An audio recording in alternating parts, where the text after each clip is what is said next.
"Out of the way, you stinking laborer!" Ricardo Mendez shouted from the middle of Le Bernardin, pointing at the 45-year-old man who had just walked in with clothes smeared in cement. He had no idea he was humiliating the wrong person.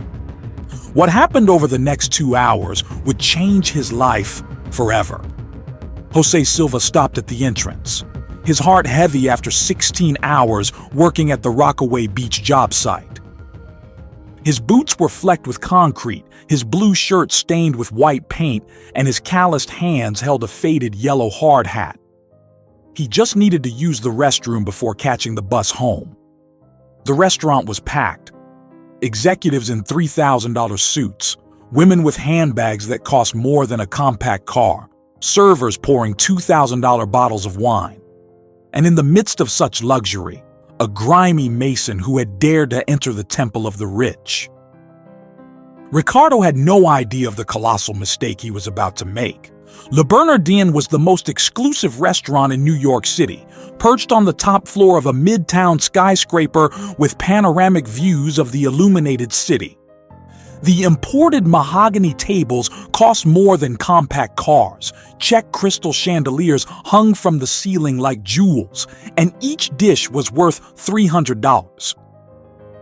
It was the kind of place where CEOs closed multi-million-dollar deals between a foie gras appetizer and a $2,000 bottle of Bordeaux. At 45, Ricardo Mendez felt right at home in that setting. Owner of Mendez Construction, a mid-sized company with $50 million in assets, he had reserved the main table for a crucial meeting. He wore a $5,000 Armani suit, a $40,000 Rolex Submariner on his wrist, and exuded the arrogant confidence of someone born rich who'd never had to sweat for anything. His gray hair was perfectly combed, his beard trimmed with millimetric precision, and his Italian shoes shone like mirrors. That night, Ricardo was dining with 3 Korean investors who represented a $200 million fund interested in the U.S. real estate market. The meeting had been scheduled 3 months earlier, brokered by the most prestigious bank in the country. It was the opportunity of a lifetime for Ricardo to expand his business, build luxury skyscrapers, and finally compete with the nation's major developers.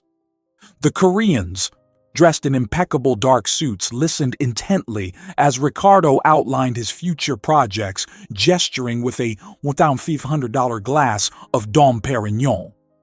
The restaurant buzzed with the city's elite. Businessmen discussing mergers over lobster, socialites flaunting jewelry that cost more than entire condos, politicians planning million-dollar campaigns. 40 people shared that sacred space of power, each accustomed to being treated like royalty by servers who glided silently between tables, catering to every whim with absolute reverence. In that setting of opulence and arrogance, Jose Silva had dared to enter, with his work-stained clothes and the calloused hands of a mason. To Ricardo and his Korean guests, the presence of that simple man was a visual insult, a blemish on the perfection of the environment. They had no idea they were about to witness the most spectacular reversal those gilded walls had ever seen. The moment Jose Silva crossed Le Bernardin's threshold, it was as if a silent alarm had gone off for the entire clientele. Conversation stopped mid-sentence. Forks froze in the air carrying $200 bites of salmon, and eyes swung toward the out-of-place figure who had dared to violate the sanctum of the privileged. Jose walked slowly, clearly uncomfortable, discreetly searching for the signs that indicated the restroom.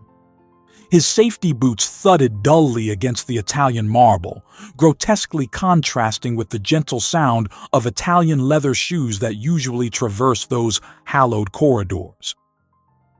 Ricardo Mendez felt his blood boil when he realized all 3 of his Korean guests had stopped paying attention to his presentation to watch the unacceptable intrusion. For months he had planned that meeting, rehearsed every word, calculated every gesture to impress the Asian investors. And now a dirty bricklayer was ruining the most important moment of his business career. Rage exploded from his chest like lava from a volcano, scorching any vestige of manners or diplomacy still left in his heart, already hardened by arrogance. "Hey, you there!" Ricardo bellowed, rising from the table with such force his chair nearly toppled backward.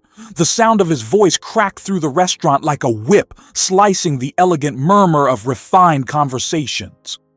All 40 patrons at Le Bernardin turned to watch the spectacle about to begin. "People like you shouldn't even set foot in here. This is a place for important people, not for stinking laborers who just crawled out of a job site pit." Ricardo's words fell on Jose like public stab wounds, each syllable laced with contempt and class hatred. The Korean investors exchanged glances among themselves, clearly uncomfortable with their host's rudeness, yet too curious to look away from the confrontation unfolding before their eyes. Other patrons began discreetly pulling out their phones, some filming the scene with the morbid thirst of someone witnessing a car crash. Jose stopped where he was, a quiet dignity radiating from a posture bent by 16 hours of honest work. "Sir, I just wanted to use the restroom," Jose said, in a low, steady voice, showing no anger or revolt, only the weary resignation of someone who'd faced prejudice his whole life. "I promise I won't bother anyone." Ricardo laughed loudly, a cruel cackle that echoed off the restaurant's walls like the bark of a rabid dog. "Bother us?" Ricardo shouted, gesturing theatrically to make sure the entire audience followed his performance of cruelty. "You bothered us, the moment you walked in looking like that. Do you know how much dinner here costs? More than you make in 3 months breaking rocks in the sun." The Korean investors whispered among themselves in their native language, clearly shocked by Ricardo's behavior, but he was too blinded by rage to notice he was destroying his own reputation in front of the men who could finance his dreams of grandeur. Arrogance had taken over his mind like a virus, infecting every thought with the sick need to humiliate that simple man who had dared to defy the established social order. "Listen here, bricklayer," Ricardo continued, his voice dripping venom and disdain. "I'll bet you $100,000 you've never built anything worth a damn in your life. I bet you're just another incompetent who doesn't even know how to lay a brick straight. If you can prove me wrong by 10 o'clock tonight, I'll pay that amount on the spot." The silence that followed was absolute. Jose looked at Ricardo with an expression the businessman couldn't decipher, a mixture of pity and something that seemed almost like amusement. "I accept your bet, sir," Jose said calmly. 2 hours are more than enough." The digital clock above the bar read exactly 8 p.m. when Jose Silva accepted Ricardo Mendez's bet. 2 hours. 120 minutes to prove he wasn't just another incompetent mason, as he had been brutally labeled in front of 40 witnesses at New York's most exclusive restaurant.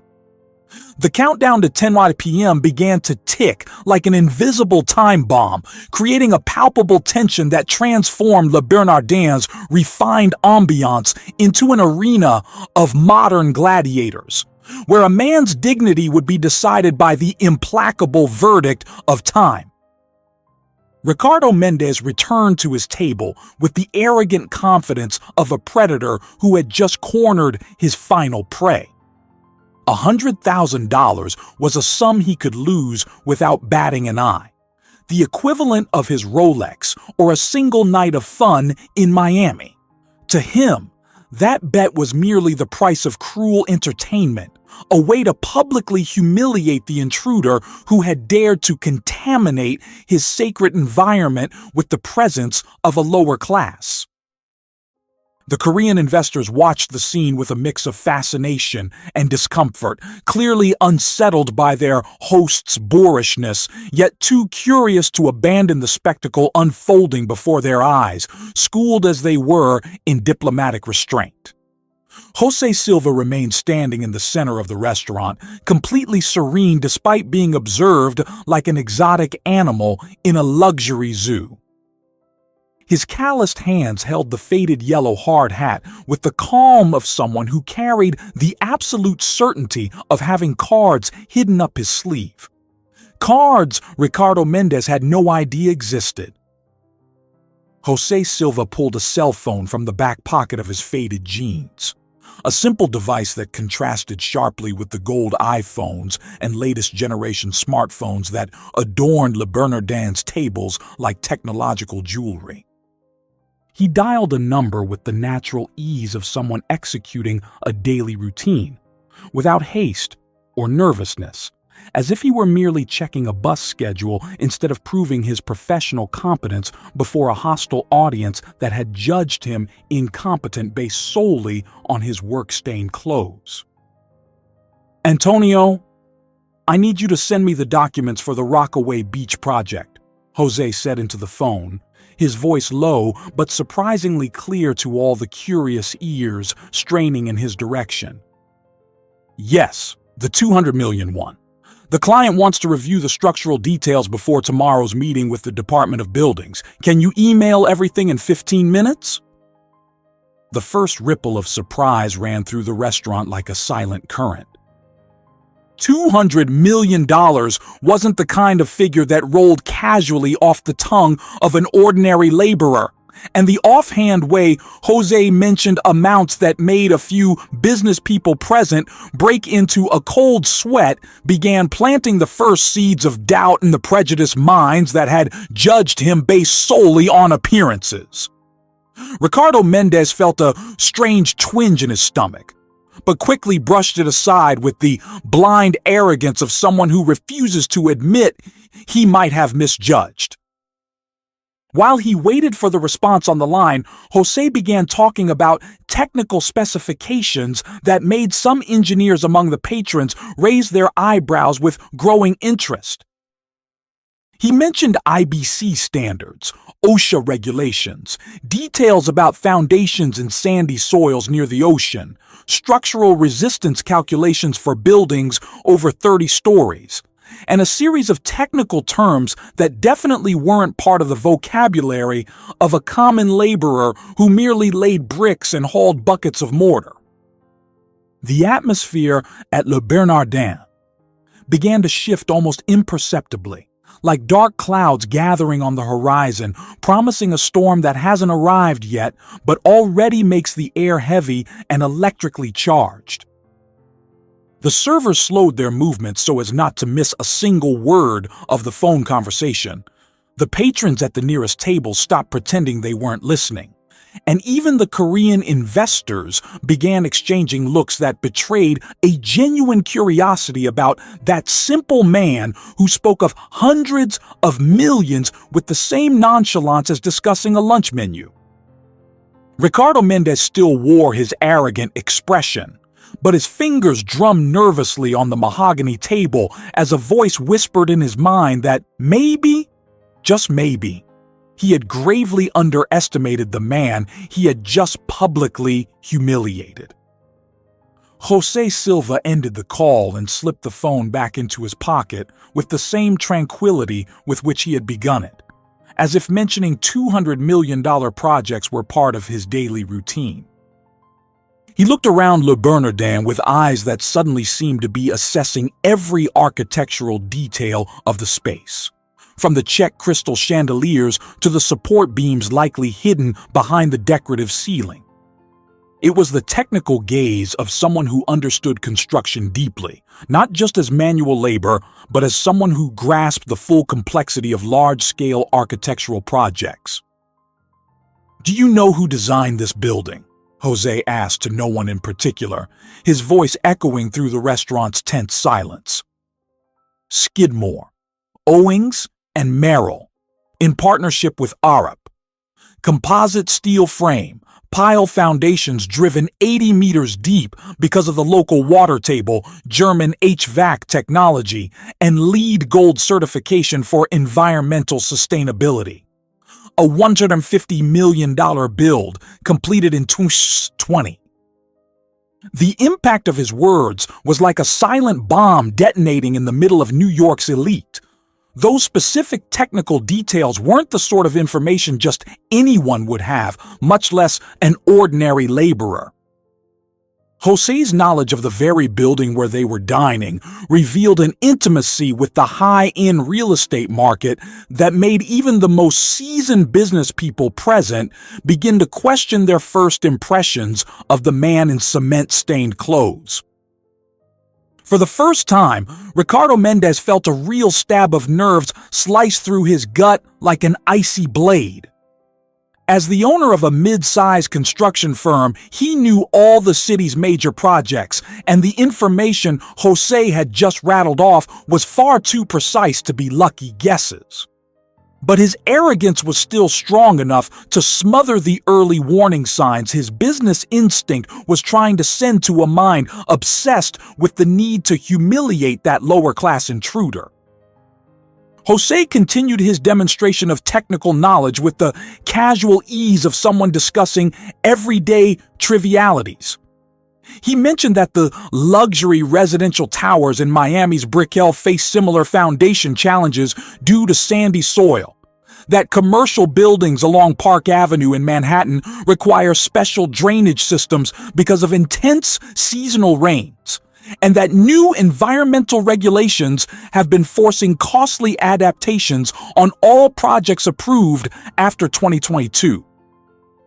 Every word out of Jose Silva's mouth fit like a puzzle piece into a larger picture that wasn't yet fully visible, but was already forming an image very different from the one everyone had assumed based solely on the superficial appearance of a grimy construction worker.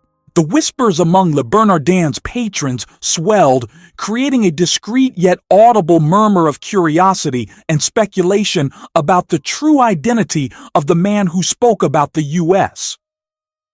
real estate market with the depth of an experienced specialist. The Korean investors, raised from childhood to value knowledge and competence over superficial appearances, began paying genuine attention to Jose's words, recognizing an expertise that contrasted dramatically with his humble outward presentation. Ricardo Mendez still clung to his arrogance like a shipwrecked sailor to a plank in high seas. But the waves of reality were already rocking his boat of prejudices and baseless presumptions. Jose Silva's phone rang exactly 15 minutes later, as promised, and he answered with the punctuality of someone accustomed to hard deadlines and multi-million-dollar commitments. The conversation that followed was like a silent earthquake, shaking the foundations of every prejudiced certainty that had been erected at Le Bernardin about the man in work-stained clothes. "Antonio, the documents came through perfectly," Jose said into the phone, his voice taking on a natural authority that completely contrasted with the submissive image everyone expected from a laborer publicly humiliated moments earlier. "I need you to recheck the ground floor structural calculations, especially in the area where we're installing the helipad. The client is worried about turbine vibration affecting the apartments on the lower floors."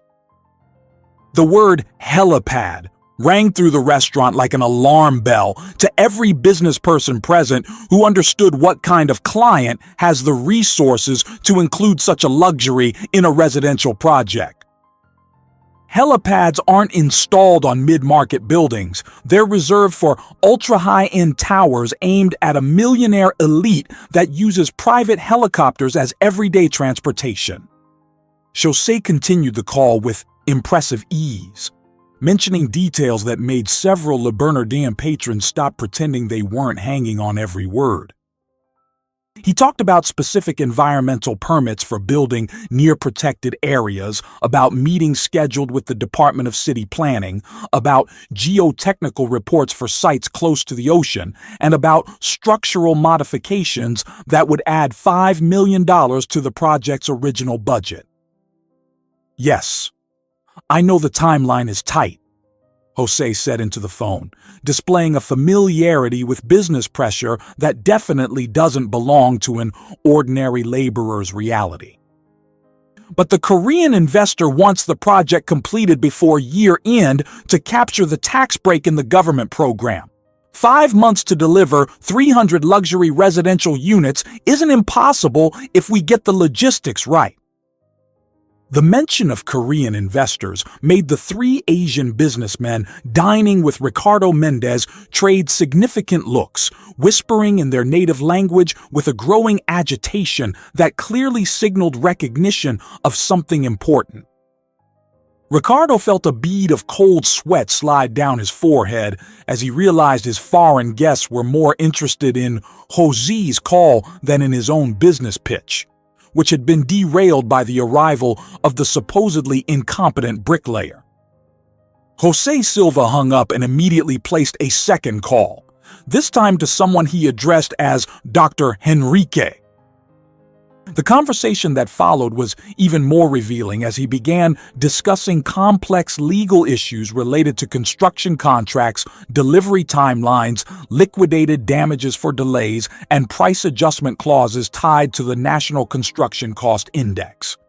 The legal technical vocabulary flowing naturally from his mouth was the sort of knowledge only seasoned real estate executives acquire after decades of high-level negotiations. "Doctor Henrique, I need you to fast-track the documentation for the bank financing," Jose said, his voice now completely stripped of any trace of shyness or insecurity. "The approved amount is $120 million, but they're demanding additional guarantees because of the execution schedule. Can we use the other 2 Brickell projects as collateral?" The silence at Le Bernardin grew almost suffocating. A $120 million bank facility isn't the kind of credit approved for small operators or amateur builders. That's a volume of financing reserved for the industry's largest players, those with a proven track record of billion-dollar deliveries and rock-solid reputations in the financial markets. Ricardo Mendez felt his hands begin to tremble as a terrible certainty took shape in his mind. He had made the gravest mistake of his business career by publicly humiliating someone who clearly wasn't who he seemed. The atmosphere in Le Bernardin had completely transformed.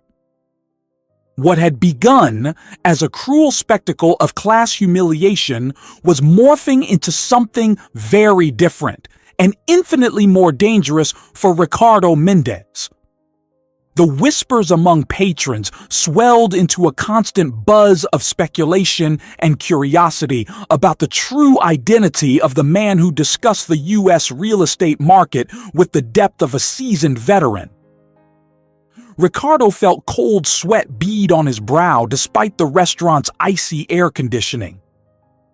His hands trembled slightly as he tried to maintain composure before the Korean investors, who had completely stopped paying attention to his pitch and were now focusing all their growing curiosity on the man in dirty work clothes who spoke casually about hundreds of millions of dollars as if they were everyday figures in his professional life.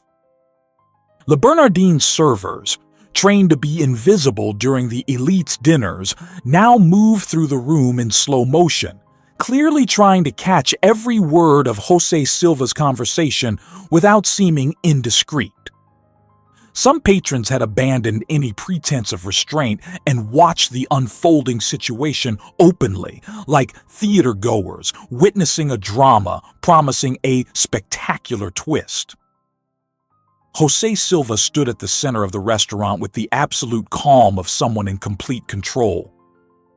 He checked a simple wristwatch that contrasted with the Rolexes and Omegas adorning other men's wrists and smiled slightly when he realized there was still more than an hour left before the deadline for the $100,000 bet Ricardo had made with such arrogance and certainty of victory. The arrogant businessman who had publicly humiliated Jose now found himself in the uncomfortable position of suspecting he had gravely underestimated his opponent. Every phone call, every technical detail, every seven-figure number mentioned so matter-of-factly was constructing a picture that completely contradicted the image of an incompetent laborer Ricardo had invented in his prejudiced mind. Reality was poised to deliver a devastating blow to his arrogance, and the next few minutes promised to reveal a truth that would forever change the dynamics of that night at New York's most exclusive restaurant. Jose Silva's phone rang a third time, and this time the call hit like a tsunami of reality that swept away the last remnants of prejudice still lingering at Le Bernardin. The woman's voice on the other end was audible to everyone present thanks to the absolute silence that had settled over the restaurant, where 40 people held their breath, waiting for the next revelation. Mr. Silva, the meeting with the Korean investors has been confirmed for tomorrow at 9 a.m., the secretary said, with the respectful formality reserved for top-tier executives. They want to review the Brickell projects in person before signing the $500 million contract. Should I prepare the executive boardroom, or would you prefer to receive them at the job site? The revelation fell over the restaurant like a silent nuclear blast. $500 million was a figure that made some of the business people present feel financially lightheaded. It's the kind of contract only the largest developers in the country can execute, involving not just construction, but full urban development with infrastructure, landscaping, and all the logistical complexity of projects that reshape American skylines. The three Korean investors dining with Ricardo Mendez looked at one another with growing agitation, whispering intensely in their native language while discreetly pointing toward Jose Silva. It was obvious they had recognized something important, information Ricardo still didn't possess, but which was about to explode in his face like a grenade with devastating consequences. Jose Silva replied to his secretary with the ease of someone who manages billion-dollar contracts daily, mentioning the 15 buildings his company had under construction simultaneously in different regions of the country, and confirming that the meeting would be held at the company's headquarters, located at one of Manhattan's most prestigious addresses. That was when one of the Korean investors could no longer contain his rising excitement and stood up from the table with the urgency of someone who had just recognized a golden opportunity slipping through his fingers. Mr. Ricardo, the 50-year-old man said in Portuguese with a thick but perfectly understandable accent. Is that Jose Silva of Silva and Associates, the largest developer in Miami? The man who built half the luxury towers in Brickell and is expanding to New York? The impact of that revelation hit Le Bernardin like a meteor. Ricardo Mendez felt the blood drain from his face, his skin taking on the cadaverous pallor of someone who had just realized he'd made the most catastrophic mistake of his business life.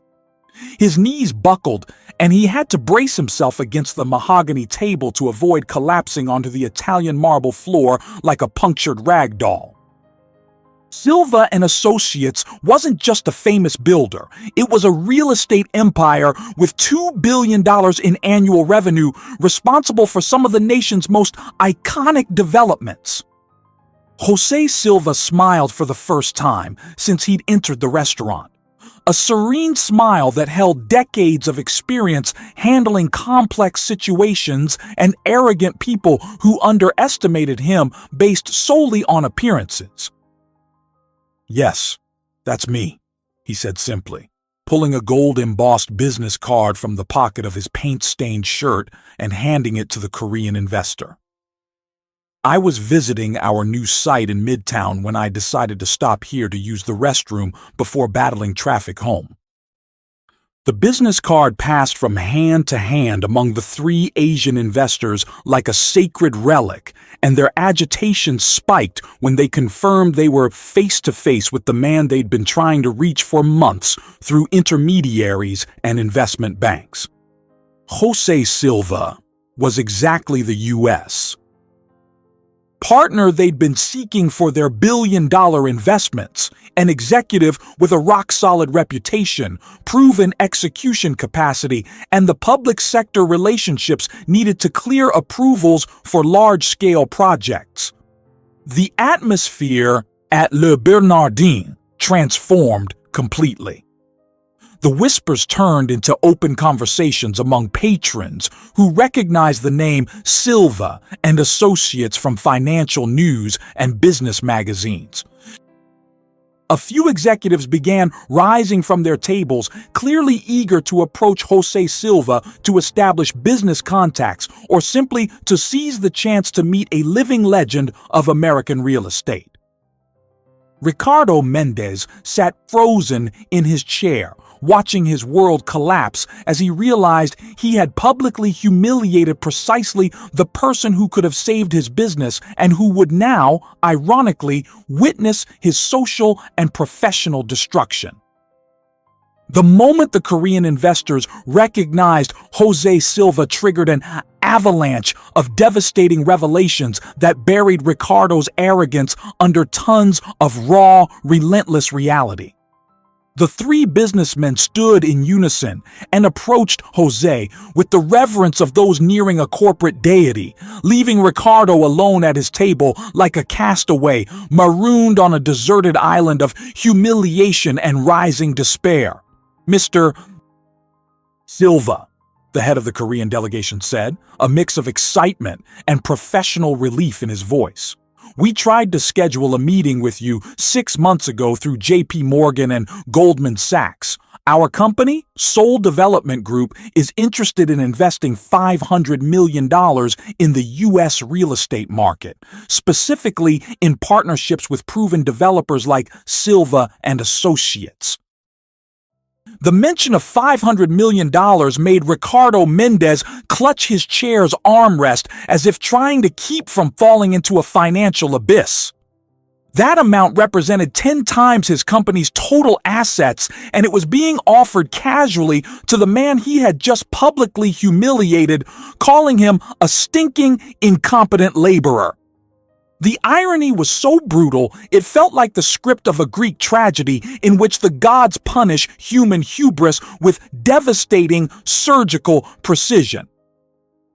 Jose Silva greeted the Korean investors with the natural diplomacy of someone accustomed to negotiating with global executives, explaining that his firm was precisely looking for Asian partners to expand into the ultra-high-end commercial tower market in New York and Miami. He mentioned pre-entitled sites in prime locations, engineering teams specialized in complex projects, and the public sector relationships necessary to expedite environmental permits and municipal approvals. What followed was a masterclass in international deal-making that made everyone at Le Bernardin realize they were witnessing the birth of a billion-dollar partnership. Jose Silva spoke naturally about joint ventures, equity stakes, capital draw schedules, and long-term returns, displaying a level of sophistication that stood in stark contrast to the simple work clothes he wore. Meanwhile, Ricardo Mendez watched like a powerless spectator to his own professional downfall. The Korean investors he had courted for months, his only chance to scale up and compete with major national developers, were now completely captivated by Jose Silva and had clearly lost any interest in Ricardo's mediocre pitch. Worse, They had witnessed his grotesque display of prejudice and arrogance, which would likely make them question his ethics and his ability to represent an international partnership with dignity. Le Bernardin had turned into a theater in which Ricardo was simultaneously the villain and the victim of his own tragic play, helplessly watching as his arrogance drove him toward an ending more devastating than anything he could have imagined. Jose Silva, the man he had tried to humiliate, now shone like a corporate star at the center of that universe of luxury and power, while Ricardo himself became an increasingly irrelevant, contemptible figure in the eyes of everyone present. But Ricardo Mendes's nightmare evening was only just reaching its peak of absolute horror.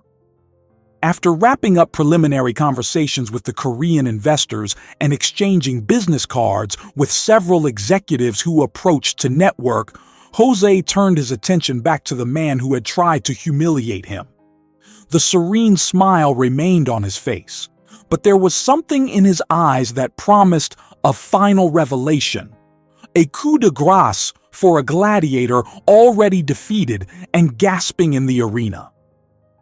"Mr. Ricardo Mendes," Jose said in a calm voice that rang through the restaurant like a hammer striking an anvil. By now, all 40 patrons of Le Bernardin were paying absolute attention to every word. "Before we finalize our bet, I need to clarify a pending commercial matter between our companies.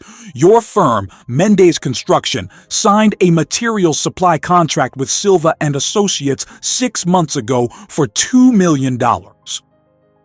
Ricardo's world began to collapse like a house of cards in a hurricane. He remembered that contract perfectly, a deal he had considered a stroke of luck when he secured high-end suppliers at competitive prices. At the time, he dealt only with mid-level managers and never met the owners of Silva and Associates, assuming it was a company comparable to his own. Jose Silva continued his devastating revelation with the surgical precision of a forensic accountant presenting evidence in court. Payment was scheduled in 3 installments of roughly $666,000 each, due in March, May, and July of this year. To date, your company hasn't honored any of them, citing quality issues with the materials, an allegation our technical reports proved completely unfounded. The revelation that Ricardo had tried to stiff the very company owned by the man he had just humiliated hit like a magnitude 10 quake to his personal dignity and professional reputation. The whispers in the restaurant turned into open talk of imminent bankruptcy, bad faith dealing, and potential lawsuits that could obliterate Mendes Construction.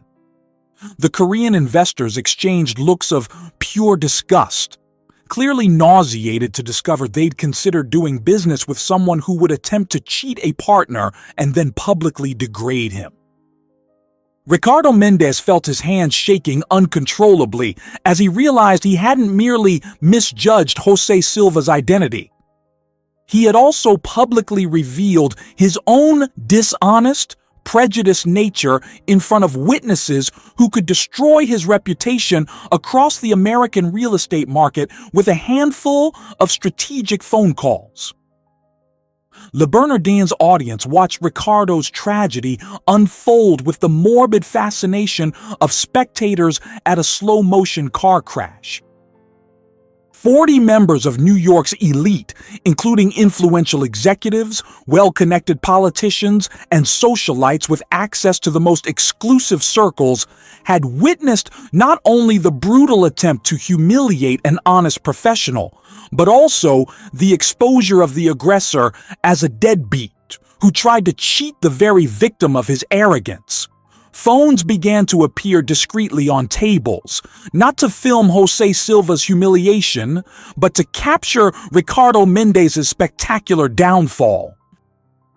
The business elite's social networks were about to be flooded with the story of the arrogant developer who tried to humiliate one of the industry's most respected builders, only to discover he was delinquent with the man's own company.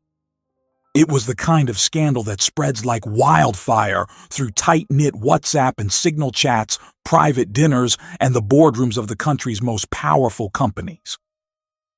The Korean investors backed away from Ricardo's table as if he carried a contagious disease, whispering in their native language with expressions of disgust and disappointment that needed no translation. Years of careful diplomacy to attract Asian capital to his projects had been wiped out in minutes by his own arrogance and blind prejudice. The restaurant's staff, who had witnessed countless business dinners and elite celebrations, had never seen a reversal of fortune so dramatic and complete. Ricardo Mendez, who had entered Le Bernardin as a respected executive surrounded by potential international partners, now sat isolated at his table like a social pariah, observed with a mix of pity and revulsion by everyone who had seen his true nature exposed under the unforgiving lights of reality.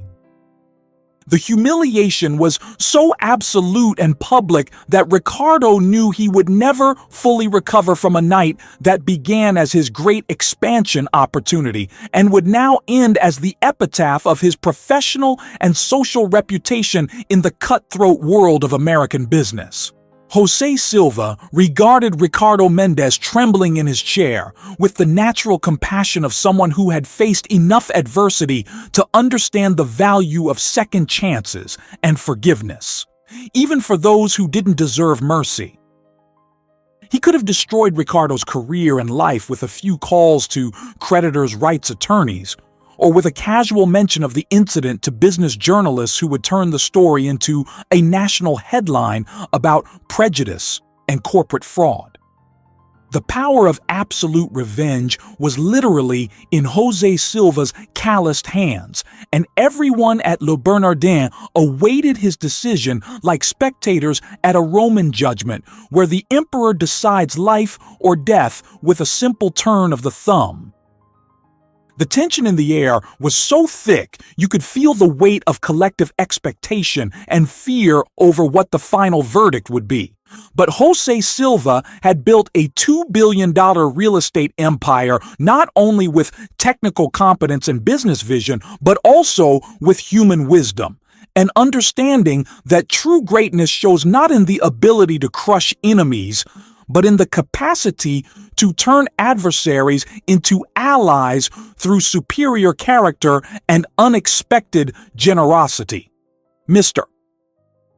Ricardo, Jose said at last, his voice echoing through the restaurant's absolute silence, I have a proposal for you.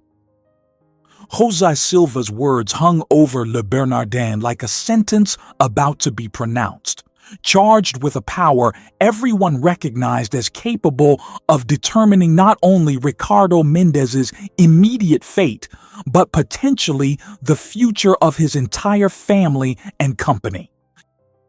The silence was so deep you could hear the faint hum of the HVAC system and the distant tick-tock of expensive watches on the wrists of patrons holding their breath, waiting to see whether they were about to witness an act of implacable vengeance or an unexpected display of business magnanimity.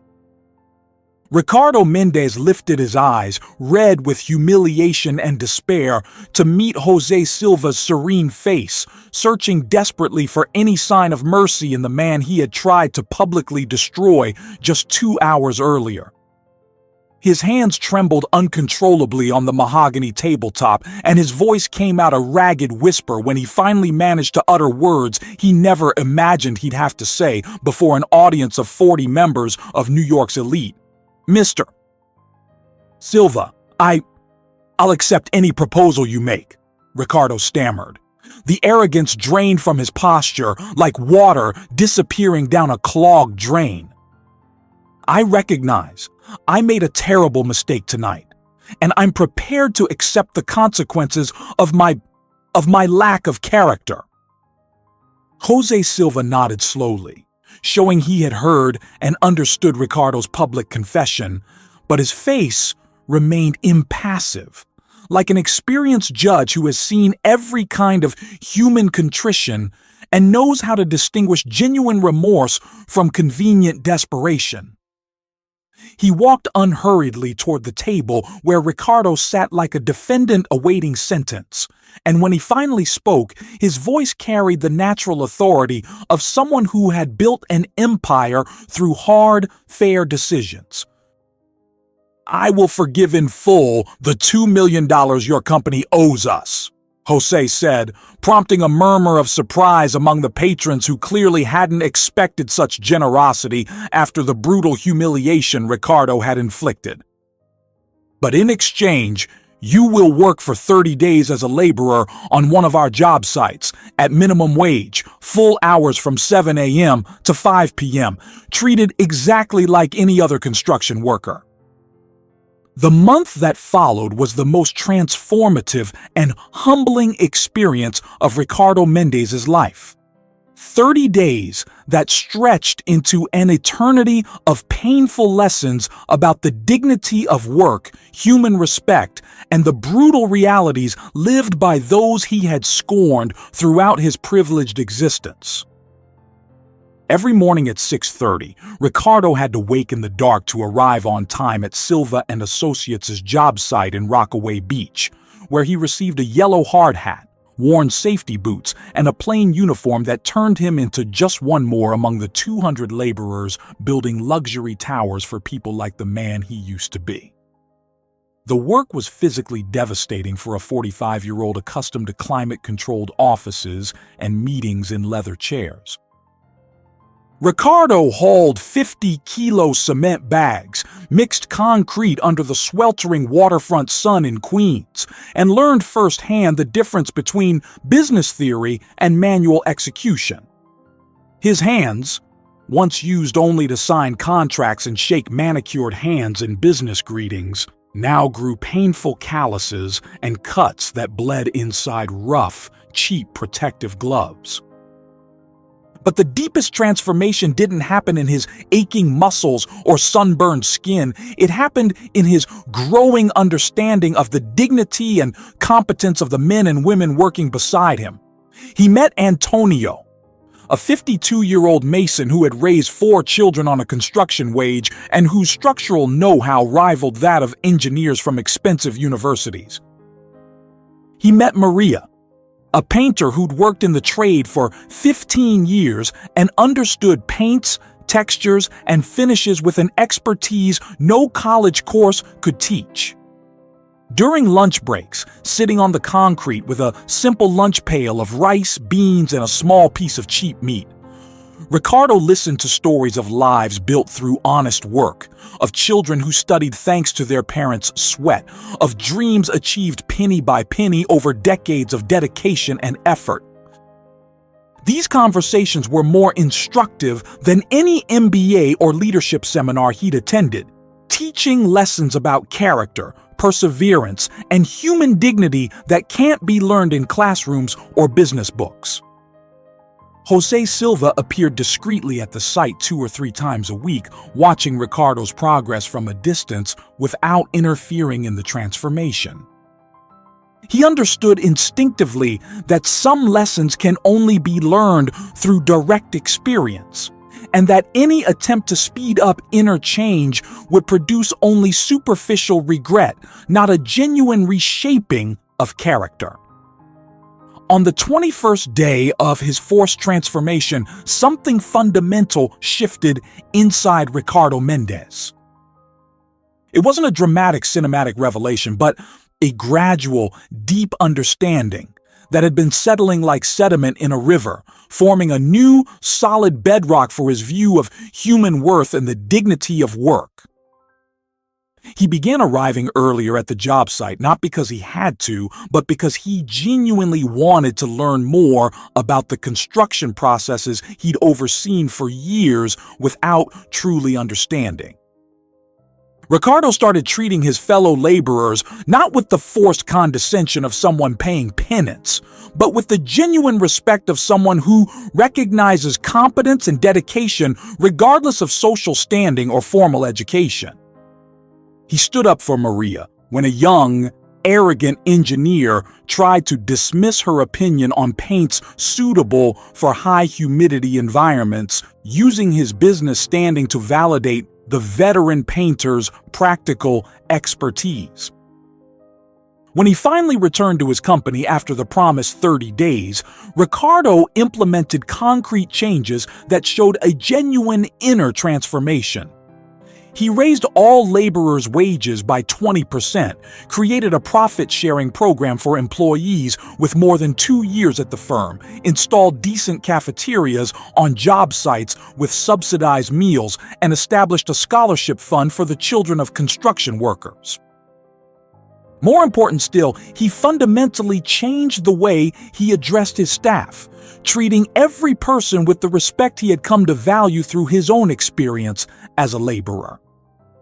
6 months after the transformative night at Le Bernardin, Ricardo Mendes and Jose Silva signed a business partnership that united their companies on affordable housing projects backed by federal programs.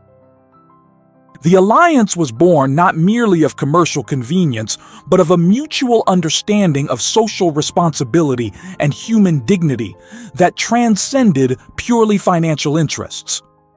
Ricardo had learned that true business success isn't measured only in profits and assets, but in the ability to create dignified opportunities for others and contribute positively to society. The lesson that echoed far beyond that exclusive New York restaurant was simple yet revolutionary.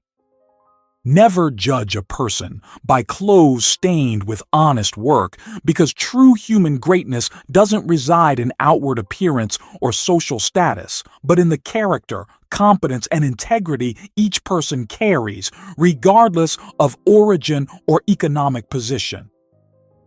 Jose Silva and Ricardo Mendes proved it's possible to turn prejudice into partnership, arrogance into humility, and that life's best lessons often come from those society mistakenly deems less important.